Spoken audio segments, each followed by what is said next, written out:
আসসালামু আলাইকুম। সবাইকে ওয়েলকাম করছি। আশা করছি সবাই ভালো আছেন। বানাচ্ছি বাংলাদেশি রেস্টুরেন্ট স্টাইলের চিকেন স্যুপ। বাংলাদেশে এই স্যুপটা কিন্তু বেশ জনপ্রিয়। প্রায় প্রতিটা রেস্টুরেন্টেই এই চিকেন স্যুপটা থাকবেই।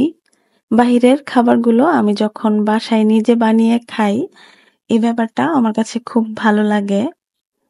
খুব অল্প পরিমাণে আমি চিকেন স্যুপ বানিয়ে নিচ্ছি। ২ জন মানুষ যেন একবেলা খেতে পারে সেই পরিমাণেই বানাচ্ছি।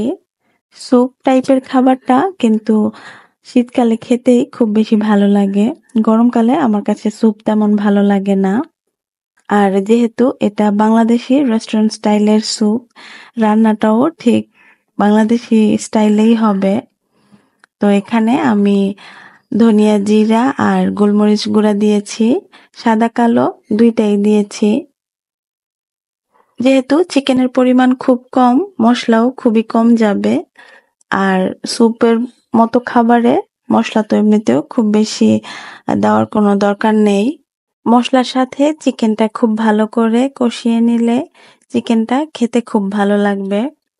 এখানে অল্প পরিমাণ টক দই নিয়েছি। টক দইটা আমি ভালো করে ফেটিয়ে এখানে চিকেনের সাথে মিশিয়ে নিচ্ছি। ভালো করে একটু নাড়াচাড়া করলে টক দইটা কিছুক্ষণ পর চিকেনের সাথে মিশে যাবে। তখন আর ছোট ছোট দানার মতো দেখা যাবে না। এবার তৈরি করে নিচ্ছি স্যুপের গুরুত্বপূর্ণ একটা উপাদান। দুধের সাথে আমি ব্রেড দিয়ে এটা ব্লেন্ড করে নিব।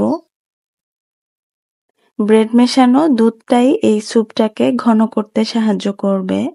চিকেনটা যখন ভালো করে কষানো হয়ে যাবে, এই পর্যায়ে আমি ব্রেড মেশানো দুধটা এর মধ্যে দিয়ে নিয়েছি। এই স্যুপটা রান্না হতে খুব বেশি সময় লাগে না। রেস্টুরেন্টে সাধারণত এই স্যুপের সাথে পরোটা, নান অথবা তন্দুরি রুটি খাওয়া হয়। আর আমি বাসায় যেহেতু বানাচ্ছি সেক্ষেত্রে পরোটা অথবা রুটি ২ টা দিয়েই খাওয়া যেতে পারে। কারণ খাওয়াটা তো আমার পছন্দ। আমি রুটি দিয়ে খাবো না পরোটা দিয়ে খাবো সেটা একান্তই আমার ব্যাপার। পরিমাণ মতো লবণ আর চিনি দিয়েছি। এতে করে টেস্টটা ব্যালেন্স হবে। যেহেতু এটা একটু মিষ্টি মিষ্টি টাইপের থাকবে, এজন্য অল্প পরিমাণে চিনি দিয়েছি। রান্নার শেষের দিকে আমি একটা কাঁচামরিচ ভেঙে দিয়েছি আর সাথে 1/2 চামচ ঘি দিয়েছি। এতে করে ফ্লেভারটা অনেক বেশি ভালো হবে।